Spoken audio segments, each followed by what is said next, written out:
Bonjour à tous, j'espère que vous allez bien. Je suis vraiment ravie de vous retrouver aujourd'hui pour une nouvelle vidéo sur la chaîne qui va être les sorties du mois de janvier de l'année 2026 qui me font très envie. Alors actuellement on est le 12 décembre pour moi, donc je tourne cette vidéo un petit peu en avance, mais c'est le dernier vendredi où j'étais censée être solo à la maison et ne pas travailler. Et en fait, il se trouve que ma petite chérie est avec moi. Donc là, elle est dans sa chambre en train de jouer. Donc on va voir si j'arrive à tourner la vidéo sans interruption. Je croise les doigts.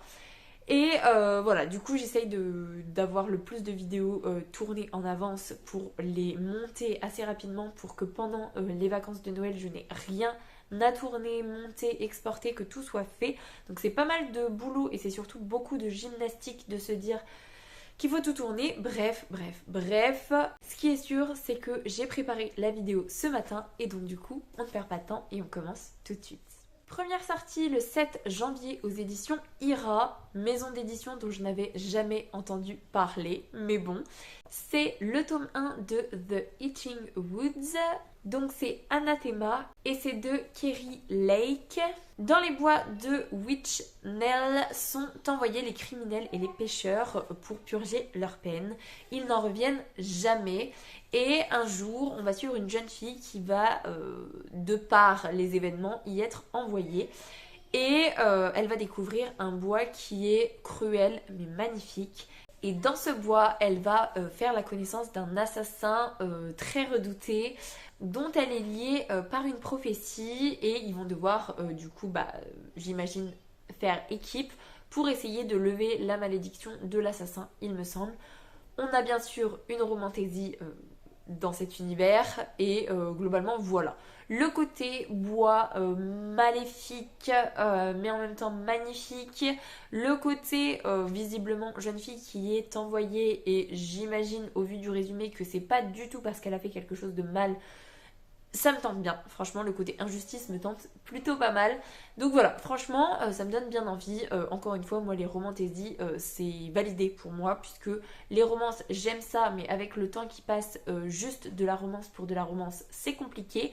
Donc voilà, romantaisie parfait pour moi. Donc voilà pour cette première sortie. On poursuit toujours au 7 janvier mais cette fois-ci aux éditions Corrigan avec le tome 3 du Royaume éternel, donc c'est La voleuse de brume de L.J. Andrews. Donc là je vous en parle de la sortie du tome 3 quasiment tous les mois. D'ailleurs j'ai arrêté de vous en parler parce que je le voyais passer tous les mois et je me disais mais à un moment donné il faut arrêter. Sauf que là la différence c'est que visiblement sur Booknode il y avait vraiment la couverture française qui était incrustée et pas juste une image non disponible.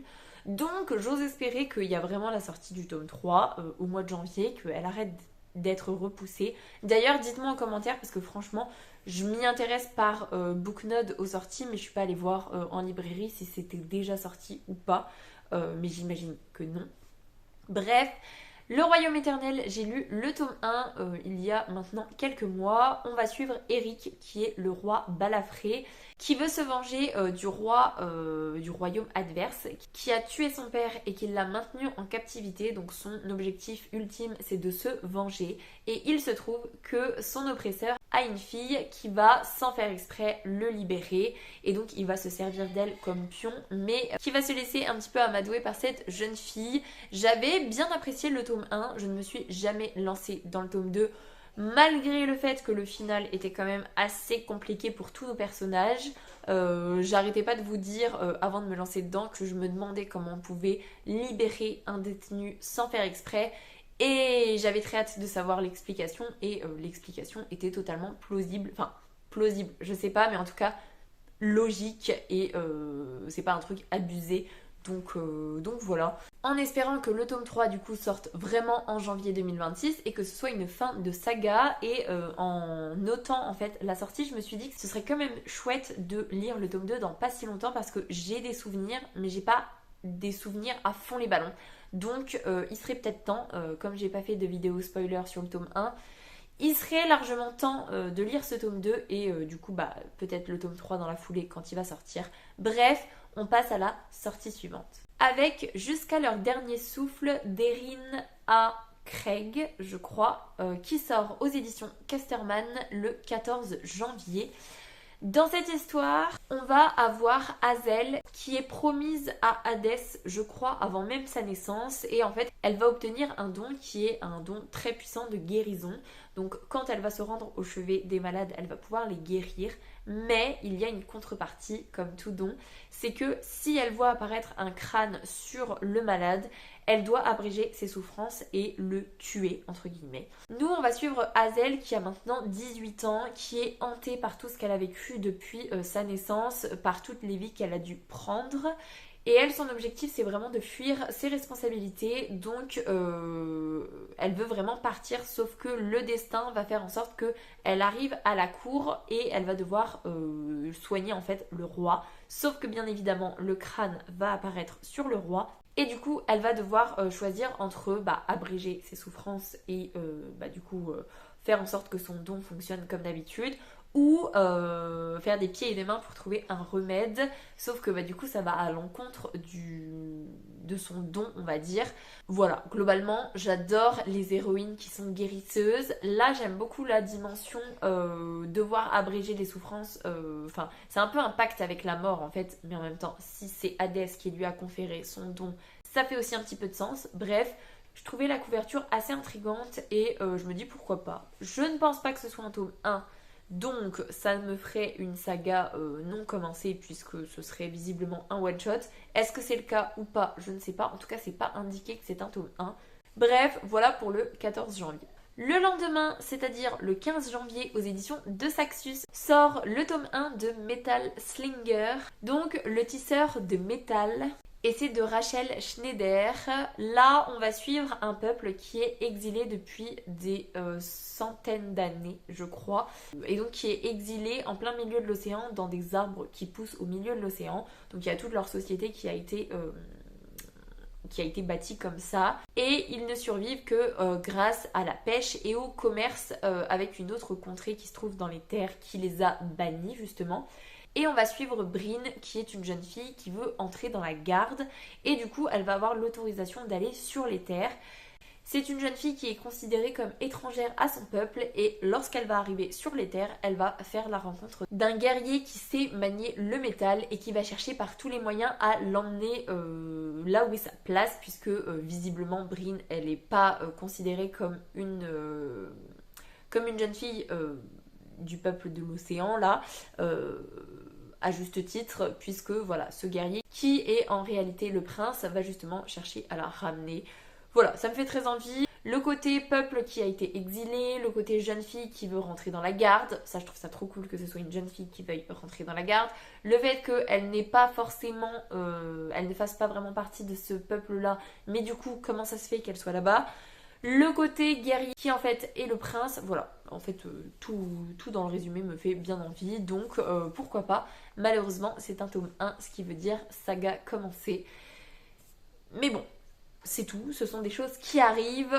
Je ne me fais pas d'illusions, en 2026, je pense que je vais commencer un nombre de sagas indécent. Mais bon, c'est tout, c'est le jeu. J'espère pouvoir en avancer et en terminer quand même quelques-unes. Donc voilà, on va passer au 21 janvier cette fois-ci, aux éditions Bayard, avec The Immortal Games d'Annalies Avery. Cette fois-ci, on va suivre Hara qui a 16 ans et qui veut venger la mort de sa sœur qui a été causée par Zeus.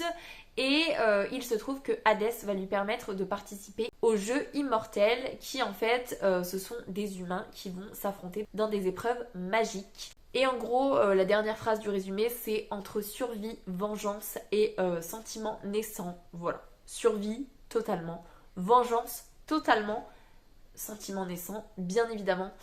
Tout ça avec du coup un fond olympien, ça m'intéresse vraiment beaucoup. Et le côté épreuve magique, voilà, tout est dit. Donc voilà, c'est une sortie qui me fait très envie.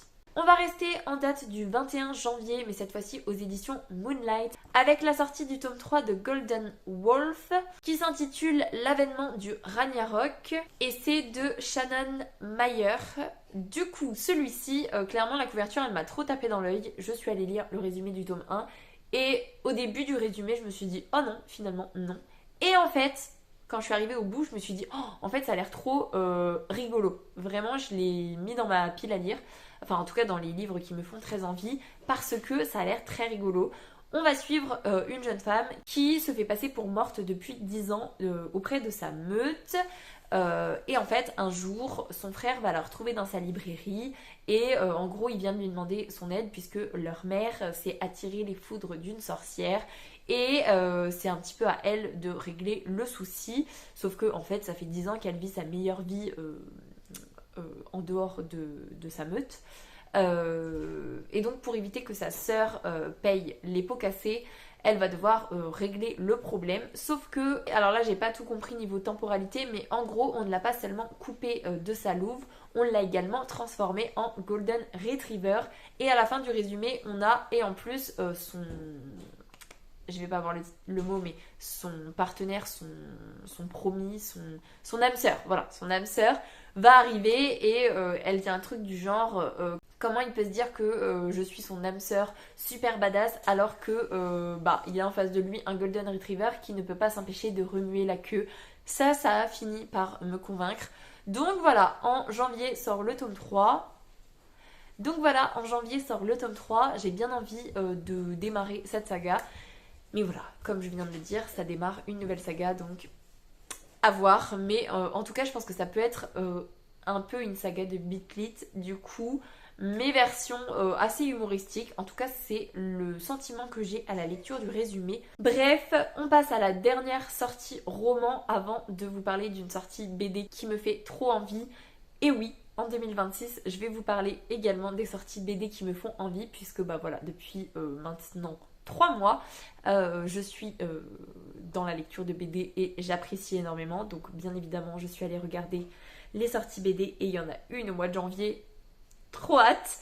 Mais bon, bref, on finit déjà avec les romans. Et cette fois-ci, ça sort le 28 janvier aux éditions je ne sais pas quoi. J'ai pas réussi à trouver les éditions. C'est La promesse des astres et c'est Le secret de l'éclipsé de Flora Peoni, il me semble. Du coup, dans cette histoire, on va avoir les 12 signes du zodiaque qui correspondent à 12 territoires. Et dans cet univers-là, ce sont les astres qui dictent les lois, mais également les mariages royaux. Un jour, les astres vont dire qu'il y a une union entre une princesse qui est toute douce, toute gentille, avec le prince d'un royaume qui a été banni depuis des décennies, voire même des siècles. Et la sœur jumelle du coup de cette princesse ne voit pas d'un très bon œil cette union et du coup elle va se faire passer pour sa jumelle, sauf qu'elle a également quelque chose qui court sous sa peau qui est potentiellement très dangereux pour l'équilibre de ces territoires. Voilà, globalement, de la romantaisie encore une fois, avec un prince qui n'a pas du tout envie de se marier, une princesse qui n'a pas du tout envie de se marier et qui le fait en plus pour sauver la peau de sa sœur jumelle. Voilà, moi ça me fait quand même très envie, donc voilà, il n'y a pas besoin d'en dire plus. Et du coup, on passe à la dernière sortie qui est la seule sortie BD que j'ai repérée. Et c'est le tome 1 de La Passe Miroir, Les fiancés de l'hiver de Christelle Dabos et Vanida qui sort le 28 janvier aux éditions Gallimard Jeunesse bande dessinée. Je ne présente plus La Passe Miroir, vraiment saga incroyable pour moi et j'ai très hâte de me replonger dans cette saga version bande dessinée.